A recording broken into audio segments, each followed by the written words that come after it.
Hi, Internet. This is Shannon. As you all know, I work with the animal shelter to foster pets so that I can give them a temporary home.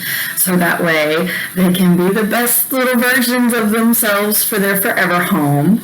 But today I wanted to talk about one of my own pets, Trouble.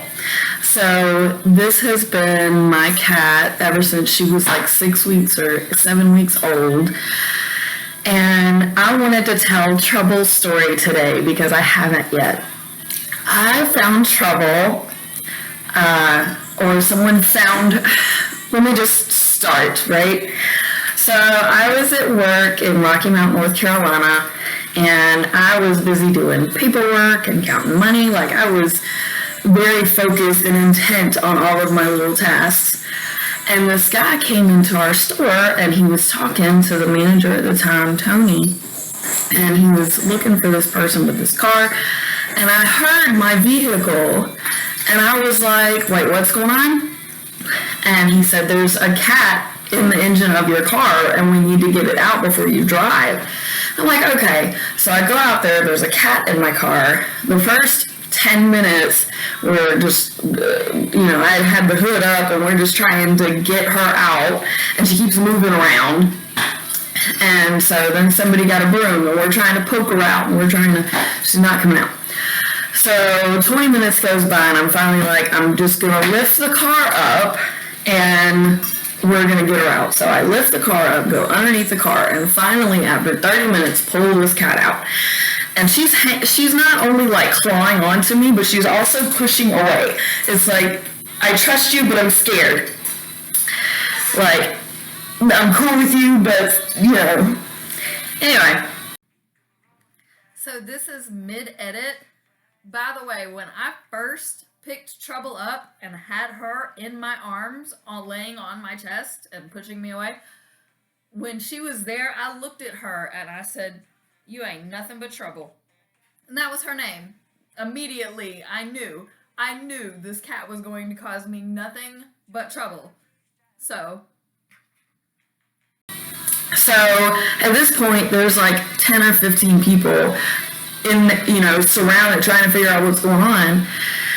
And I tell the guy, I'm like, do you want her? He's like, no, I have a big dog and, I can't really take her like that. And I'm like, well, I was with this guy and he had 2 cats already and one of them was pregnant. And so I asked the people, I was like, do any of y'all want a kitten? No. I said, okay, somebody give me a coin. We're going to flip for this cat. And we flipped. And I got her. And I was like, okay. So I had her in my arms and I went back into my job and I cleaned up the things that I was messing with, put everything away. And I was like, look, y'all, I gotta go. I gotta figure out this, right? Because can't really have a cat at work like that. So I went to take her home. And we did not even get to the first stoplight. And she had gotten underneath my dashboard and then behind my stereo. Here's a photo. So I pull over, turn the car back off, because at this point, this is more than I can do, because I'm not equipped to pull off parts of my dashboard for a cat, okay? So I call a tow truck and get them to tow me to a nearby shop that was willing to attempt to take off my dashboard to get this kitten. So by the time I get towed there, she had crawled back out and under the seat. So that's $150. In the meantime, while all of this was happening, because it took like 2 more hours. So in the meantime, as all of that was happening, I called the guy because we had exchanged numbers that had, seen that she had, because he had come from across the street, he worked at the car wash. So he had seen her initially go into my engine. So I called him And I was like, I need a cat carrier. Like, if I'm going to do this, I've got to get a cat carrier for this trip. It's ridiculous. So he met me at the shop with a cat carrier that he had got from Walmart. And I was like, look, he was like, nope, you're going to take her. Don't worry about paying it back. You know, this is a gift for y'all. And I was, you know, thank you. So I had gotten her from out under the seat and put her in this, and she was not leaving this carrier until we got home. And it was a 3-hour trip home. So I put her in the carrier and I drive all the way back home with this cat yowling in the car. And right before we turned in my neighborhood, she had messed all over herself because I wasn't equipped to have a bathroom for her in my car. But I get home, get her cleaned up, introduce her to the 2 other cats, and I'm like, okay, we have a cat now. So fast forward, about 3 weeks later, she disappears. She runs away from home. And I'm like, well, that was an experience. 3 days after she goes missing, she comes back. She looks absolutely mortified, traumatized, like she never wants to go outside again. And she doesn't. She doesn't really go outside again because she just doesn't want, she's home is safe. So I'm like, okay, welcome back. And anyway, fast forward sometime longer, I go to the psychic, and the psychic tells me that I'm about to get blindsided and my whole life is about to change, but it's a good thing. And, you know, just, it's going to seem like a tragedy now, but really everything is going to work out. Okay, cool. The very next day, I caught my boyfriend cheating on me. So immediately I pack everything up and go take it to a storage unit. And I tell him right before I leave, I will be back in a week for my cat. Because I need to find another place to stay. Like, I'm going to stay in a hotel. Like, I need to go figure my shit out. And, so I go, and 3 days after I catch him cheating on me, he accidentally burnt his own house down.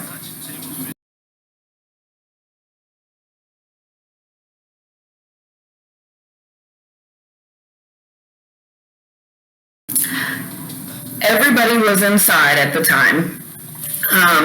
And mind you, before this happened, my cat Trouble had really gotten attached to his cat Salem. Like, that was her everything. And unfortunately, Salem passed away in the fire. Everybody else was safe. My ex-boyfriend, because he called me at 3-4 o'clock in the morning going, I burnt my own house out. And I'm like, you know, is everybody like, I'm human. Are you okay? Is our roommate okay? Are the cats okay? And he's like, no, Salem passed away because he couldn't get out in time. And so that was devastating. And when everybody got displaced, and Trouble was in this fire too. So everybody got displaced, and our roommate at the time told me all of the animals were going to his parents' house. I don't know where his parents' house is. Like, I don't know where she's going or what's happening. And so I get settled in a new home, and I call my old roommate, and I say, hey, I'm ready to get my cat. And he's like, well, look, you know, Mila, the other cat that we had at the time that was pregnant, had already had her kittens, and they were babies. And so our old roommate told me Trouble is acting like an older sister to these babies, and the other pets at his parents' home were like bullying them, and Trouble was keeping them safe, and can she please stay until they're old enough to go to their forever homes, and then I can have her back. And I'm like, okay, I understand if y'all are willing to take care of her, like, I don't like it, but sure. And I had found out that they had buried Salem at our roommate's parents' home, and that every day she would just go lay on top of his grave. It's very sad. But I finally get Trouble back. And, you know, while all of this was happening, I was buying her little things because everything that she had burnt down in the fire too. She, you know, she didn't have her own cage. She didn't have her old toys. Like, there were certain toys she absolutely loved. And so I tried to buy and find duplicates of these toys as best as I could. And, like, I had my whole house ready for her. And I finally got her back, and when my roommate finally gave her to me, now she's not a caged cat. When she's in a car, because she travels with me constantly. And so when she's in a vehicle, I try to make sure she will be safe in the vehicle, right? But I let her roam around because I've made it to where she doesn't really get into anything, and she's happier that way. So as soon as he gives her to me, I open up her cage in the car and then give him back the cage, and she's immediately laying all over the dashboard, and she's just so happy.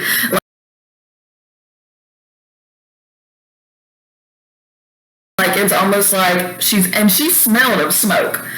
Like, it was sad. But she was finally, like, back to herself, and I bring her back to my new house, and the first thing that she does is find the only hole in this house to get lost in the house. And so for like a whole day, she is inside the house. She finally comes out when she's ready to eat, and I immediately plug up the hole, and I'm like, you've got to stop getting in trouble. So, plug up the hole. I'm like, okay, you have been through a bunch of trauma. I am not going to get you fixed for a year. I don't want you to go from one trauma to another trauma no. We're waiting a year to get you fixed because surgery is going to be another trauma. So, in the meantime, she gets out one more time, goes into the neighbor's engine. I didn't even have to, it took me like 10 minutes to get her out. Didn't even have to bother my neighbors.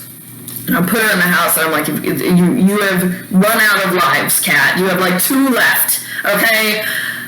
Please cherish this last few that you have. And she's been great ever since. We've been great. We've moved a couple of more times, but she eventually ended up getting fixed. She's got all of her shots up to date, and she does suffer from mild asthma now. It's not an extreme case, you know, like about once a year I have to go get her asthma treatment, but that's about the max extent that she's got to deal with. In the meantime, I used to travel so much for work that there would be times I would have to leave her at home, and she would just get so lonely. Like, to the point that she would make friends with bugs and be like, oh, I have a playmate, and then kill them, and then she'd be sad that she killed her new boyfriend, even though it was a bug, which I'm glad she kills bugs. But I had to get her own cat. And I can talk about my other cat, Spirit, in another video, but that's not what this is about now. But when Spirit first came, I guess she had a cold and then gave that to Trouble, and then that's when Trouble's asthma really started. And I'm sure the fire didn't help at all, right? But anyway, she's doing really healthy now. She's a few years old, and she does really well with the foster animals that I bring in. Trouble, come here. And she's also really smart. She knows a lot of tricks. She knows to sit and touch my hand and stand up. Like, she is brilliantly smart. And she has never hissed at me. She is one of the sweetest cats that I could ever have. She is such a cuddle bug. Say thank you for watching.